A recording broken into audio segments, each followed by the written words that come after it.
Donc, pour cette conférence-là, l'idée, c'est plutôt de vous donner une vue d'ensemble de ce qu'on sait sur la façon dont les plantes répondent au changement climatique en cours. Et c'est pas du tout centré sur mes travaux de recherche en particulier, même si une partie de mes travaux porte là-dessus. Et je vais pas trop vous parler de pollinisation non plus, même si un petit peu, mais c'est quelque chose sur lequel je travaille beaucoup, donc n'hésitez pas aussi à poser des questions là-dessus, soit après la conférence, soit pendant les tables rondes. Donc le point de départ, alors je pense que pour vous, j'ai pas besoin de justifier pourquoi est-ce que c'est important de s'intéresser aux plantes. Il y a plein de raisons. En particulier parce qu'elles occupent un rôle central dans le fonctionnement de la planète. Donc les 4/5 de la masse vivante sur la planète, ce sont des plantes. Et à ce titre, elles jouent un rôle vraiment super important dans le stockage du carbone et dans la régulation du climat. Elles ont un rôle rafraîchissant à la fois par le stockage du carbone et par la transpiration, l'évapotranspiration qui rafraîchit localement la température. Et puis, elles ont un rôle parce que ce sont des organismes photosynthétiques qui sont capables de produire leur propre matière vivante à partir de matières minérales et de l'énergie lumineuse. Et donc, elles sont à la base de la très, très grande majorité des chaînes alimentaires pour les herbivores, pour tous les organismes qui s'en nourrissent, pour les détritivores et bien sûr pour les pollinisateurs. Donc, super important de comprendre pourquoi est-ce que, quels sont les changements en cours pour ces plantes. Donc, on est dans un contexte de changement climatique. Alors, j'ai raté le début de ta présentation, Stan, donc je ne sais pas si tu as fait un petit point sur le changement en cours. Non, bon, bah, très bien. Ça, c'est une petite illustration de l'intensité de ce changement. Sur ce graphique-là, vous avez une barre pour chaque pays du monde qui sont regroupés par continent. Et puis, ces barres, elles sont de couleur rouge quand une année donnée, la température est plus élevée que la moyenne sur le siècle, de couleur bleue quand la température est moins élevée que la moyenne. Et puis, vous allez voir défiler depuis la fin du 19e siècle jusqu'à relativement récemment. Et en haut à droite, là, vous allez voir afficher les variations de température en moyenne au niveau mondial. Donc, au fin du 19e siècle, début du 20e siècle, ben, on a des années chaudes, des années froides, ça dépend un petit peu des continents, mais il n'y a pas une tendance très très nette comme on le voit ici. Et puis, quand on va arriver vers les années 90, vous allez voir un changement majeur qui correspond à cette augmentation de la température.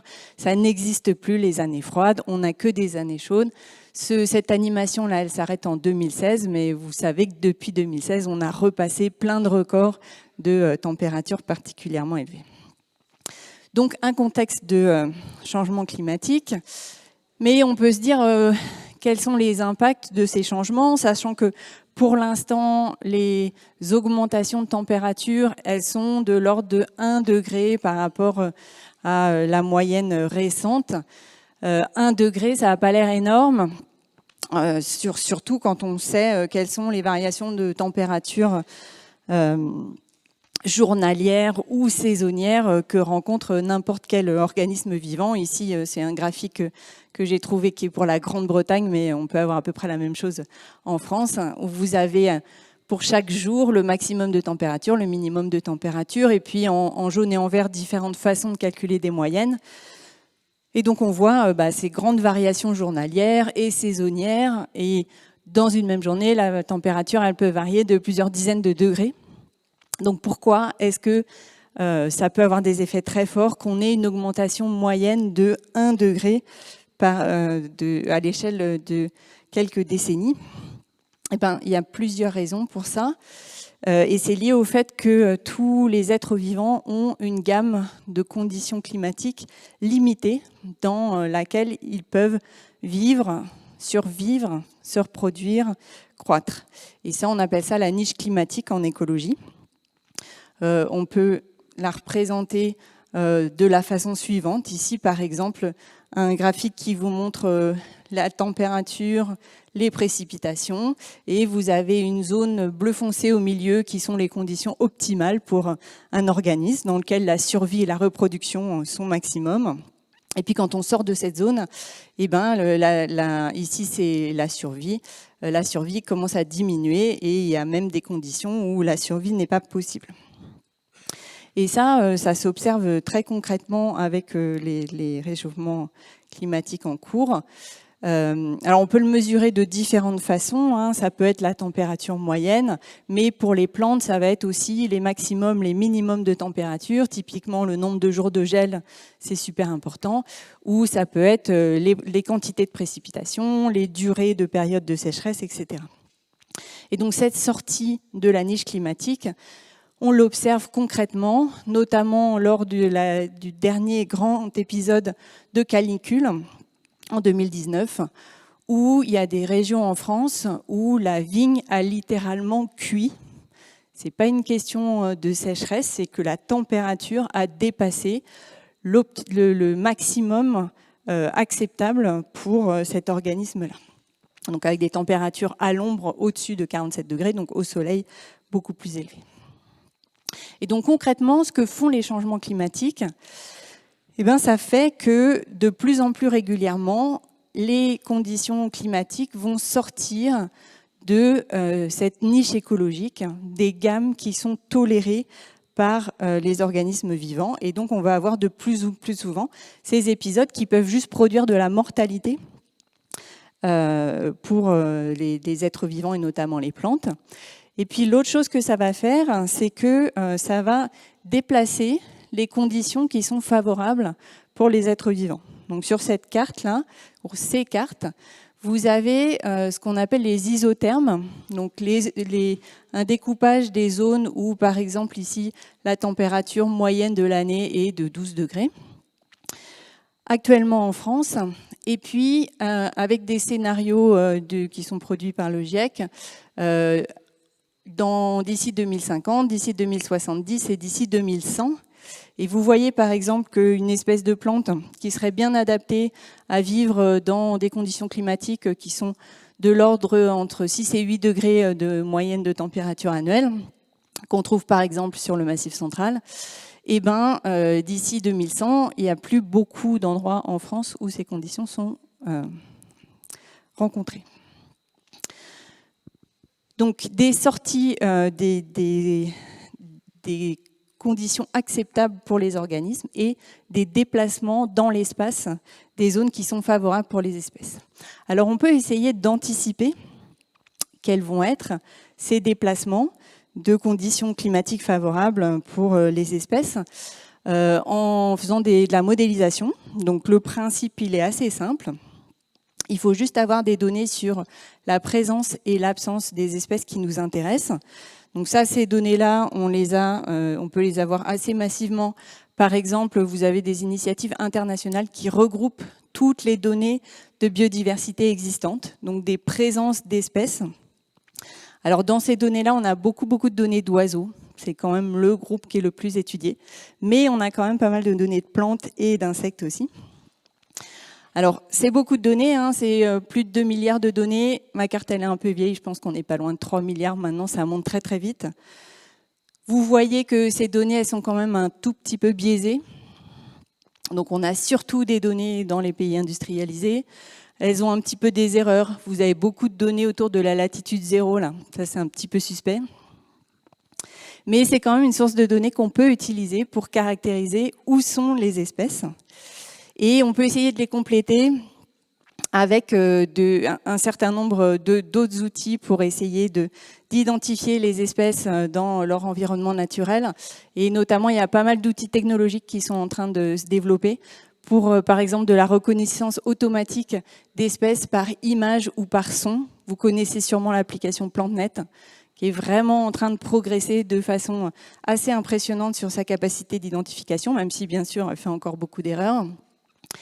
Des données de télédétection aussi, donc pareil, c'est de l'analyse automatique d'images qui sont prises cette fois-ci de beaucoup plus loin, mais on arrive dans des situations où on peut reconnaître certaines espèces, alors ça marche surtout pour les arbres évidemment, et puis des approches avec de la génomique environnementale où on va aller regarder des informations de séquences d'ADN, soit en prélevant des morceaux d'individus et dont on peut identifier l'espèce par certaines séquences qui sont très spécifiques, soit en prélevant de l'ADN dans l'environnement et en allant regarder quelles sont les séquences de différentes espèces dans cet environnement. Donc ça, c'est surtout développé pour l'instant pour les milieux aquatiques, mais c'est en train de se mettre en place pour d'autres milieux. Donc on peut avoir beaucoup de données sur les présences d'espèces dans l'espace. Et ce qu'on fait dans ces modèles de niche climatique, c'est qu'on va regarder la relation entre la présence des espèces et des variables de climat. Donc, quelle est la température, quels sont les nombres de jours de gel par an, quelles sont les précipitations, les sécheresses, etc. Et on va faire un certain nombre de modèles statistiques. Donc là, je vous passe les détails, c'est pas la peine de rentrer dedans, mais l'idée, c'est de regarder est-ce qu'il y a une relation entre la présence d'une espèce quelque part et les conditions climatiques. Et très souvent, même tout le temps, on en trouve une.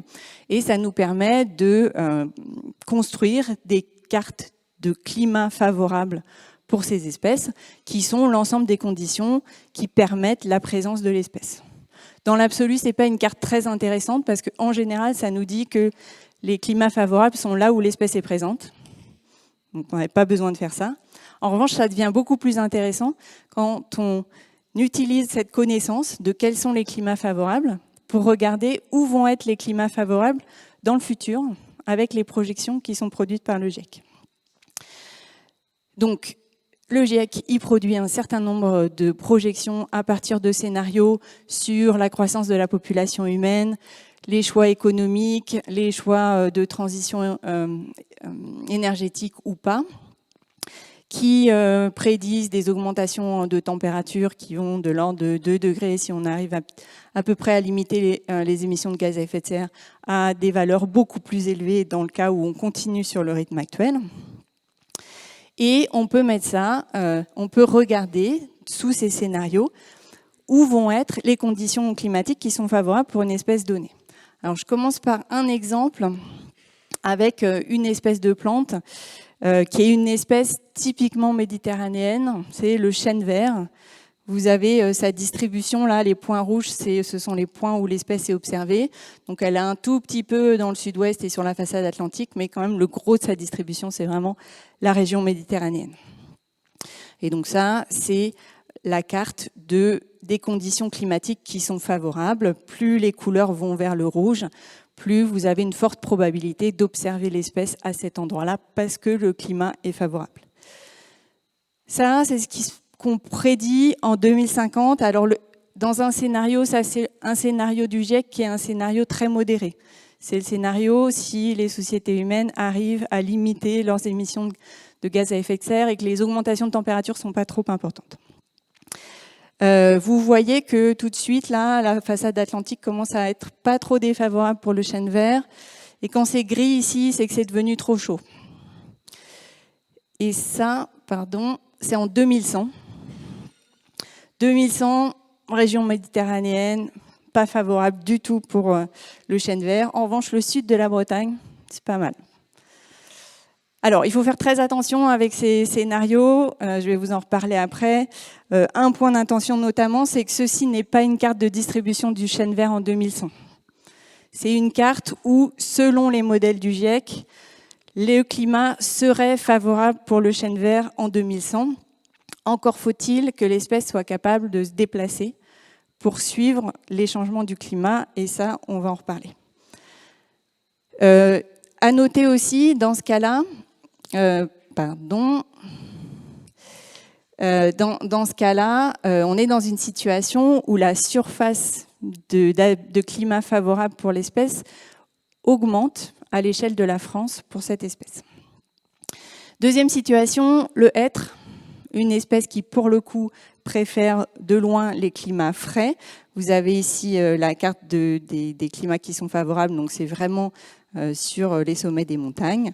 Et bien, dans ce cas-là, sans surprise, en 2050, en 2100, vous avez vraiment une contraction de la zone où les climats seront favorables pour l'espèce. Et donc ça, on peut le faire pour plein d'espèces, tant qu'on a des données de présence de l'espèce. Et ça a été fait pour des milliers et des milliers d'espèces. Donc pour les plantes, par exemple, il y a un bilan qui essaye de faire des projections sur les disparitions d'espèces, avec l'idée que dans les cas où la surface de climat favorable devient trop réduite, il y a une bonne chance pour que l'espèce disparaisse du fait du réchauffement climatique. Et donc ici, vous avez une carte qui a été produite il y a déjà une petite vingtaine d'années par Wilfried Thuillier et ses collaborateurs, qui vous montre les différentes zones avec les diminutions attendues de nombre d'espèces du fait de ces changements climatiques et du fait que les espèces ne pourront peut-être pas suivre ces changements climatiques. Et vous voyez qu'on a des diminutions qui vont jusqu'à 60% de disparition d'espèces, notamment dans les zones en France et dans certains cas pour des régions qui vous concernent. Alors, pas de panique, on est toujours dans des modèles. Ce n'est pas une prédiction, Madame Soleil, de ce qui va se passer dans la réalité. Et en particulier, ces modèles, ils font plein d'hypothèses qui, pour certaines, ne sont probablement pas vérifiées. Notamment, ils considèrent que les plantes soit ne peuvent pas du tout se déplacer, auquel cas, évidemment, il va y avoir des gros problèmes sur le réchauffement climatique, et ou soit elles sont capables de se déplacer complètement librement. Et surtout, elles font l'hypothèse que les plantes ne peuvent pas s'adapter et continuer à croître, survivre, se reproduire dans des conditions climatiques changeantes. Et enfin, tous ces modèles négligent complètement le fait qu'il y a des interactions entre espèces et la possibilité, dans certains cas, de maintenir des espèces par ces interactions ou au contraire de faire disparaître plus rapidement des espèces parce que les espèces dont une espèce... C'est pas clair du tout ce que je vous dis là. Parce que vous avez par exemple des relations à bénéfice réciproque et s'il y a une espèce qui se déplace face au réchauffement climatique et l'autre avec laquelle elle interagit qui ne peut pas se déplacer, ça va être contraignant. Ok, donc le bilan, c'est que on s'attend à ce qu'il y ait un déplacement des conditions favorables pour les plantes, ça et pour tous les organismes, ça c'est sûr. Quelles vont être les conséquences? Si les populations peuvent se déplacer, on attend qu'on ait un changement de la distribution dans l'espace pour suivre la niche climatique. Si au contraire, les populations ne peuvent pas se déplacer, potentiellement, on peut avoir un maintien dans les nouvelles conditions climatiques, ce qu'on va appeler de l'adaptation. Et cette adaptation, elle peut avoir lieu de différentes façons. Soit on va avoir un changement génétique dans la composition de la population, donc ce qu'on appelle de l'évolution. C'est ce qui se passe, par exemple, c'est ce qui s'est passé quand on a eu une transformation depuis l'ancêtre commun aux mammouths et aux éléphants actuels jusqu'aux mammouths laineux, avec un mécanisme de sélection naturelle qui fait que il y a des mutations qui font que des individus ont des poils plus ou moins longs et dans un climat qui se refroidissait à l'époque, les individus avec les poils plus longs sont plus protégés contre le froid, arrivent mieux à survivre et à se reproduire, transmettent leurs gènes à la génération suivante et de mutation en mutation et de génération en génération, on aboutit de l'ancêtre des éléphants et du mammouth laineux au mammouth laineux avec des très longs poils. Ce caractère très long poil, c'est codé dans les gènes. Si vous mettez un mammouth laineux dans un climat tropical, il aura toujours des très longs poils. Donc ça, c'est évolution, adaptation par évolution. Une autre réponse possible, c'est une réponse qu'on appelle de la plasticité. C'est le fait que les caractéristiques changent pour se maintenir dans un nouvel environnement, mais sans que la composition génétique change. Et c'est typiquement ce qui se passe si vous avez un chat ou un chien. Vous voyez qu'entre l'hiver et l'été, ils ont des poils plus ou moins épais, ce qui est une réponse de leur organisme au changement de la température, mais qui n'a rien à voir avec un changement de composition génétique. C'est toujours le même individu avec les mêmes gènes. Ok, donc possiblement, ces deux types de réponses qui vont avoir des implications différentes, notamment cette plasticité-là, elle est souvent assez limitée, c'est-à-dire que Elle permet de répondre à des changements de l'environnement qui sont ceux que les organismes ont rencontrés au cours de leur histoire évolutive récente. Si vous avez des changements qui sortent complètement de la gamme de variations déjà rencontrées, souvent la plasticité n'est pas suffisante pour y répondre. Voilà. Et si c'est pas possible de bouger, c'est pas possible de s'adapter, eh ben on risque d'observer des rétrécissements de l'aire de répartition avec des disparitions locales de population, qui était ce qui était prévu par les précédents modèles. Alors, qu'est-ce qu'on sait sur est-ce que les plantes sont capables de bouger face à des changements du climat? La réponse est oui, elles sont capables de bouger, et on a pu par exemple le mettre en évidence au moment de la sortie du dernier grand épisode de glaciation qui a eu lieu sur la planète il y a plus de 100 000 ans, mais dont on est sorti il y a 10 000 ans. Ici, sur cette carte, vous avez une représentation de la calotte polaire en Amérique du Nord il y a 21 000 ans, donc au moment du maximum de glaciation. Et puis, ce que vous allez voir, c'est la concentration en pollen de ce genre d'arbre qui va apparaître de différentes couleurs, donc soit du gris quand il y a très très peu de pollen, soit du vert plus ou moins foncé, qui semble même être du noir là, quand les pollens sont très concentrés. Donc le pollen, c'est quelque chose de très pratique quand on veut étudier un peu des variations historiques. Je vous apprends rien, je pense. Vous savez qu'il y a une paroi là, constituée de sporopollénine qui est très très résistante, qui est conservée longtemps dans les sédiments et qui en plus a des ornementations qui permettent de reconnaître au moins un groupe d'espèces de plantes et même des fois les espèces. Et donc on peut reconstituer où étaient ces arbres en regardant différentes couches de sol pour remonter plus ou moins loin dans le temps. Et donc, animation, vous allez voir la calotte polaire qui se retire au fur et à mesure de la fonte des glaces, et vous voyez que les concentrations en pollen là augmentent et puis bougent vers le nord jusqu'à atteindre quasiment le nord du Canada. Et donc, sachant qu'au départ, l'arbre était surtout réfugié dans le sud de la Floride, là, on est dans une situation où, en à peu près 10 000 ans, la population a parcouru près de 4000 km. Donc 400 mètres par an, ce qui est vraiment pas négligeable en termes de capacité de déplacement. Donc c'est possible que les plantes bougent en réponse au réchauffement climatique, et elles bougent par l'intermédiaire de la dispersion des graines. Il y a une petite différence quand même entre cette sortie de la glaciation et les changements climatiques en cours, c'est la vitesse à laquelle ça arrive. Là, sur ce graphique, vous avez une courbe de variation des températures. Depuis, donc quand on est à droite, là on est dans le passé et ici c'est le présent. Donc depuis à peu près la même période que sur la précédente animation, moins 22 000 ans et jusqu'à aujourd'hui. Et si on regarde les variations donc, de sortie de la glaciation, la planète a gagné 4 degrés en 12 000 ans à peu près. Et actuellement, et là c'est des chiffres qui datent un tout petit peu, je crois que depuis on a gagné en température, mais on a gagné de l'ordre de 0,8 degrés en 70 ans. Si on met ça sur la même échelle, 4 degrés en 12 000 ans, c'est 1 degré tous les 3 000 ans. 0,8 degrés en 70 ans, c'est 1 degré tous les 90 ans. Donc ça va 30 fois plus vite là. La question, c'est est-ce que les plantes sont capables de se déplacer pour répondre à un changement qui est 30 fois plus rapide que ce qu'elles ont pu rencontrer par le passé. Alors ça, il y a plein de façons de caractériser les changements, les déplacements en cours des plantes. Je vous montre juste 2 exemples, je crois, dont un sur lequel je travaille grâce à un suivi participatif de la flore sauvage qui s'appelle Vigiflore.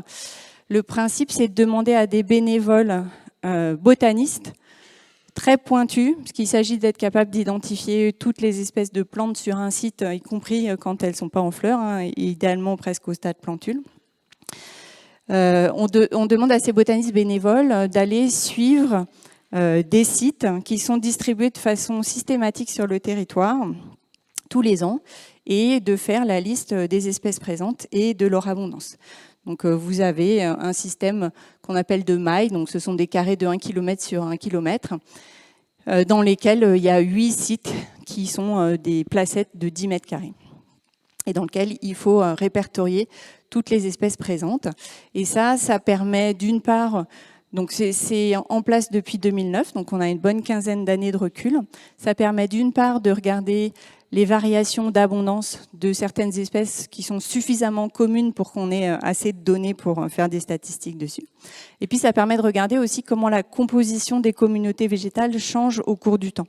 Et une chose qu'on peut regarder, c'est quelles sont les préférences thermiques des espèces qu'on observe dans ces différents sites. Et ça, c'était le travail de thèse de Gabriel Martin, qui a calculé la préférence thermique moyenne des communautés à partir d'un indice qui avait été proposé par un chercheur, Ellenberg, qui classe les espèces selon qu'elles aiment bien pousser dans des environnements chauds ou froids.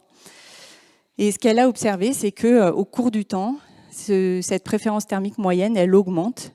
Donc on a une recomposition en cours des communautés suite au réchauffement climatique, avec à un endroit donné de plus en plus d'espèces qui tolèrent bien les fortes températures. Rien de très surprenant, mais ça permet de montrer qu'il y a des changements qui ont lieu et ça permet de les quantifier. Je vous ai mis quelques exemples d'espèces qui sont arrivées en Île-de-France en provenance plutôt du sud ces dernières années. Et cette recomposition-là, c'est pas une démonstration que les plantes sont en train de bouger, parce que ça pourrait être seulement que les plantes qui sont les moins tolérantes aux fortes températures sont en train de disparaître. Il y a d'autres études qui ont permis de montrer des déplacements, et notamment les études de Jonathan Lenoir, et qui ont montré par exemple que dans les milieux de montagne, vous avez, sur les dernières décennies, une augmentation en altitude, en moyenne de 66 mètres pour les espèces de plantes. Donc les plantes sont en train de remonter les pentes pour suivre le réchauffement climatique.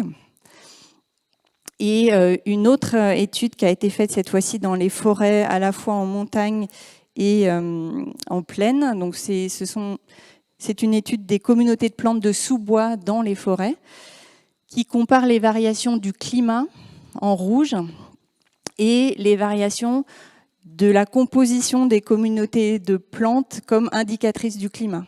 Sachant que les plantes ont des préférences climatiques, on peut inférer une température à partir de la composition en plantes.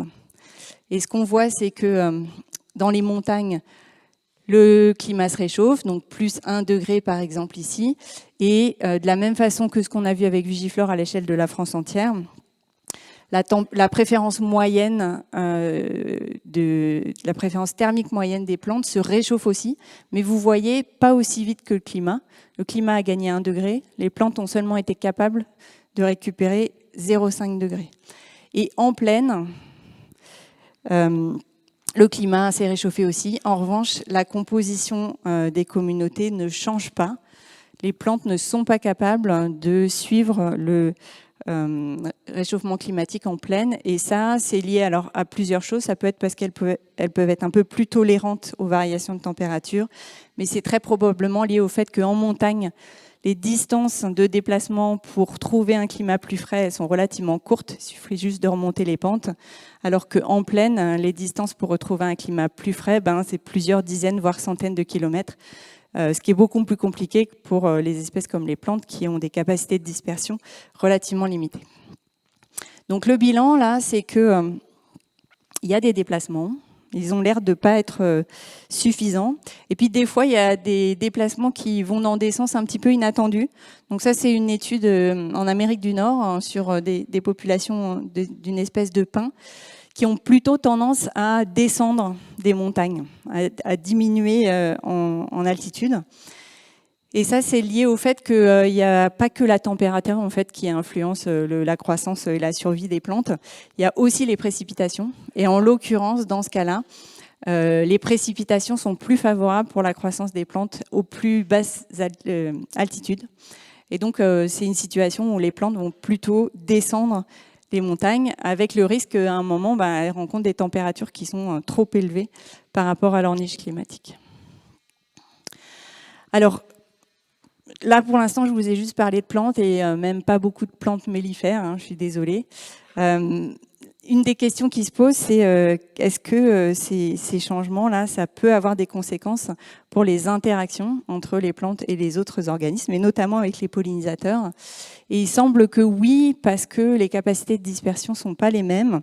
Et ici, il y a une étude qui a été menée dans les Alpes allemandes et qu'on quantifié les déplacements des populations de différentes espèces de plantes et de papillons qui interagissaient avec ces plantes.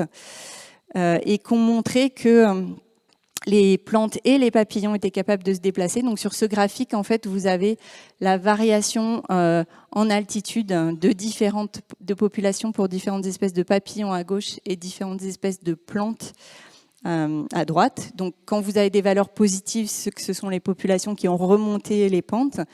Et des valeurs négatives, c'est des descentes. Vous voyez que pour les populations, il y a beaucoup de valeurs positives, pour les papillons, pardon, alors que pour les plantes, il y a quelques valeurs positives, mais quand même, globalement, il ne se passe pas grand-chose pour ces populations de plantes. Et donc si on fait la moyenne sur cette période-là, les populations de papillons ont monté de 80 mètres, mais les populations de plantes seulement de 7 mètres.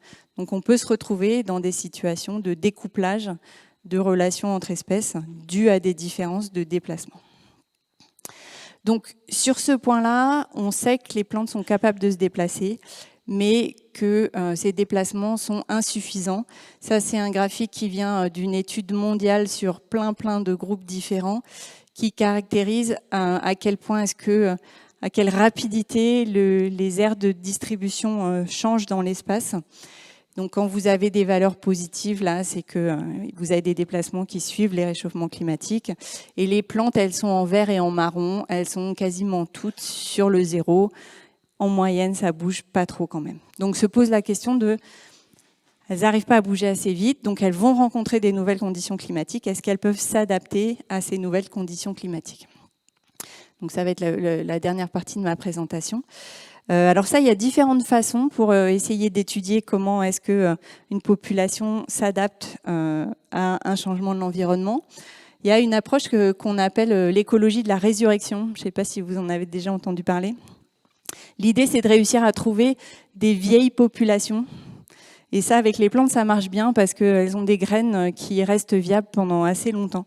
Donc on peut récupérer un lot de graines qui a plusieurs dizaines d'années, le remettre à germer et comparer ses caractéristiques avec les populations actuelles. Et ça permet de démontrer qu'on a une vraie évolution, c'est-à-dire qu'on a un changement dans la composition génétique de la population si vous avez des différences qui restent vraies dans un environnement commun entre la population actuelle et la population du passé.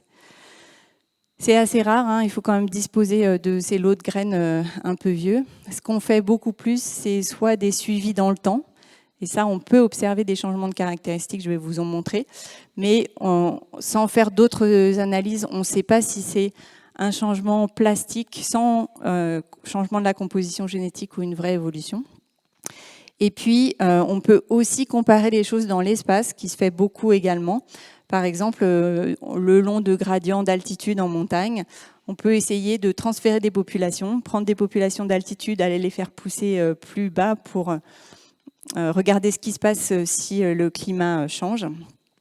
Ça permet aussi de montrer s'il y a une composante génétique aux différences observées, mais ça ne nous dit rien sur à quelle vitesse une évolution a pu avoir lieu. Donc là, je vais surtout vous montrer des exemples de résurrection et de suivi dans le temps. Donc suivi dans le temps, un phénomène qui est très bien documenté, et là je pense que vous êtes très bien au courant, c'est un avancement de floraison du fait des augmentations des températures.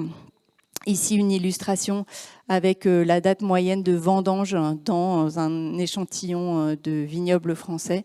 Donc on a sur les dernières décennies une vendange qui a avancé de 18 jours et qui est en lien avec le fait que la floraison est plus précoce et ensuite la fructification est aussi plus précoce. Ça, on a des centaines et des centaines d'études un peu partout dans le monde sur plein d'espèces de plantes. C'est quelque chose de très général. Ici, vous avez une synthèse qui vous représente la distribution des mesures qui ont été faites sur ces jours d'avancement. Alors, la plupart, ce sont des jours d'avancement, donc avec une diminution de la date de floraison au cours de l'année. Vous avez quelques situations avec plutôt du recul dans la date de floraison, qui sont un peu plus surprenantes. Mais là, ce sont des espèces pour lesquelles la floraison a besoin de vernalisation, donc de passage de quelques jours au moins à des températures faibles. Et avec le réchauffement climatique, ces températures faibles, elles sont de moins en moins présentes, ce qui retarde la floraison, ce qui est d'autant plus mal adapté au changement du climat. Avec des expériences de résurrection, donc en comparant des vieux lots de graines qu'on remet en germination avec les populations actuelles, on a pu constater quelques exemples d'adaptation à ces nouvelles conditions climatiques. Ici, une étude qui a comparé donc, des lots de graines anciens et des populations actuelles et qui a montré que les nouvelles populations étaient beaucoup plus résistantes à la sécheresse que les populations anciennes. Donc, des évolutions qui se mettent en place pour que les populations et qui font que les populations sont capables de se maintenir malgré le changement du climat. Et ici, une étude sur le thym, pareil, qui a comparé des graines des années 70 avec des populations plus récentes et qui a montré qu'il y a certains nouveaux génotypes qui apparaissent, qui sont des génotypes qui ne sont pas du tout résistants au gel, qui étaient complètement éliminés par la sélection naturelle jusqu'à ce que le climat se réchauffe. Et avec la disparition du gel dans certaines régions, ces phénotypes-là commencent à s'installer dans les populations. Donc ça, c'est aussi une adaptation à des nouvelles conditions. Donc les conclusions à ce stade, c'est que les populations de plantes semblent pouvoir se déplacer et semblent pouvoir s'adapter face à l'évolution du climat. Une question, c'est est-ce que c'est suffisant, ces adaptations et ces déplacements pour maintenir les populations? Donc les déplacements, on a vu, ils ne sont pas assez rapides et les adaptations, elles existent. Mais en fait, ce qu'on a montré avec des collègues, et là je vais passer un peu vite là-dessus, on a regardé à quel point est-ce que les populations de plantes en Europe étaient capables de suivre le réchauffement climatique. Et ensuite, on a regardé si celles qui suivaient mieux le réchauffement climatique étaient plutôt en augmentation, plutôt en diminution. Et ce qu'on montre, c'est que les espèces de plantes qui sont à la traîne, 10 minutes, parfait. Les espèces de plantes qui sont à la traîne sont celles qui diminuent le plus. Donc celles qui n'arrivent pas à suivre les réchauffements climatiques, elles ont des possibilités d'adaptation, mais pour l'instant, visiblement, ce n'est pas suffisant. On est plutôt dans une situation où il y a plein de populations qui sont en train de diminuer en abondance, avec un risque derrière de disparition de ces populations. Alors, quelles sont les conséquences possibles de ces changements en cours et à venir au-delà des plantes ? Il y en a plein. Alors, potentiellement, ça peut avoir des effets sur le climat. Donc ici, je vous ai mis un exemple de ces rétroactions très très fortes entre le climat et la végétation qu'on observe dans la forêt amazonienne notamment, mais pas que, où vous avez une très forte évaporation, transpiration des plantes qui crée des conditions localement très humides et donc beaucoup de précipitations. Et donc, vous avez un cercle vertueux qui est en place et qui est tel que dans certaines régions de la forêt amazonienne, vous avez jusqu'à la moitié des précipitations qui viennent directement des plantes. Et si, avec le réchauffement climatique couplé à de la déforestation, on sort de ce cercle vertueux, par exemple, vous avez moins de précipitations parce que changement climatique ou moins d'arbres parce que déforestation, et les deux en général. Moins de précipitations, c'est moins d'arbres, c'est moins de précipitations, donc c'est moins d'arbres.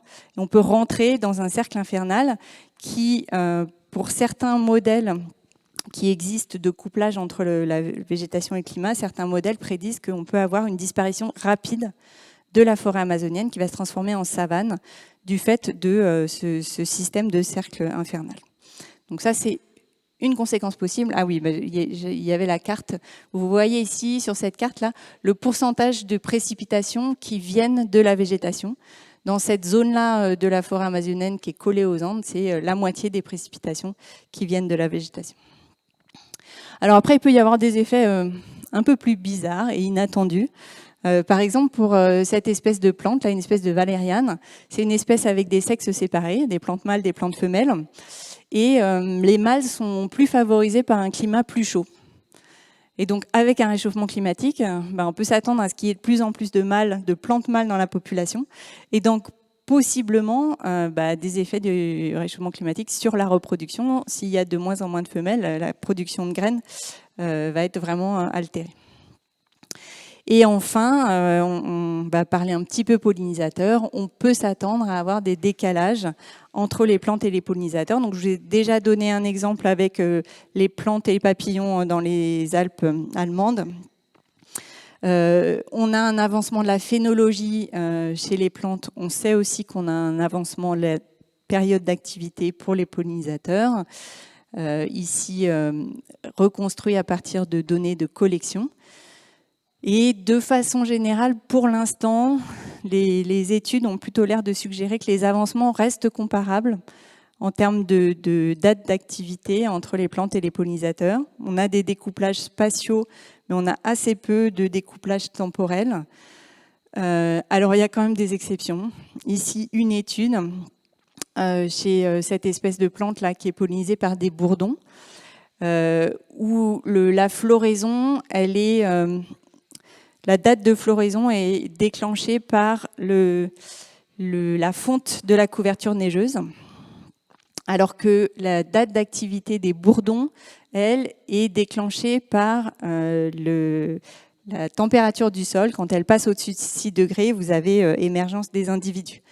Et bon, couverture neigeuse, température du sol, c'est un peu corrélé, mais pas complètement. Et vous avez des situations où vous pouvez avoir, si la fonte des neiges est assez tardive, la température du sol est aussi suffisamment chaude et la plante fleurit en même temps que le bourdon. Mais quand vous avez des fontes de neige relativement précoces, la plante fleurit bien avant que les bourdons soient en activité. Et donc vous avez des décalages entre l'activité des bourdons et l'activité des plantes qui ont un effet direct sur la production de graines. Plus le décalage est important, logiquement, moins il y a de graines produites. Et ces transformations dans les communautés de plantes, ça peut aussi avoir des conséquences très importantes pour les ressources qui vont être disponibles. Donc là, c'est le sujet qui vous intéresse. Et malheureusement, pour l'instant, j'ai pas énormément de choses à vous en dire. Même si on sait, on a déjà eu des documentations du fait que les changements de composition des communautés de plantes en cours sont associés à un potentiel de réduction de nectar disponible. Mais avec des collègues, et notamment Mathilde Baude, qui est à l'origine de la production de cette carte de disponibilité des ressources en nectar, on est en train de travailler à une base de données sur les ressources nectar et pollen produites par, pas toutes les espèces de plantes en France, mais quand même les plus abondantes, pour essayer de caractériser à quel point les changements qu'on observe dans la composition de la flore avec les suivis de type Vigiflore sont associés ou non à des changements de ressources disponibles pour les pollinisateurs. Et puis, quelque chose qui est un peu plus éloigné des pollinisateurs, mais pour avoir un déplacement efficace face au réchauffement climatique, il faut une dispersion des graines à relativement longue distance. Et cette dispersion de graines, pour beaucoup d'espèces, elle est effectuée par des animaux. Et on sait que les distances de dispersion sont d'autant plus grandes que les animaux qui les consomment sont gros, parce qu'ils ont des distances de déplacement plus grandes aussi. Et on sait aussi que les animaux les plus gros sont particulièrement en déclin. Donc vous avez ici des effets combinés de la disparition des animaux et des changements climatiques qui vont réduire les capacités de déplacement de ces plantes. Et il me reste 1 minute, mais je crois que c'est ma diapo de conclusion.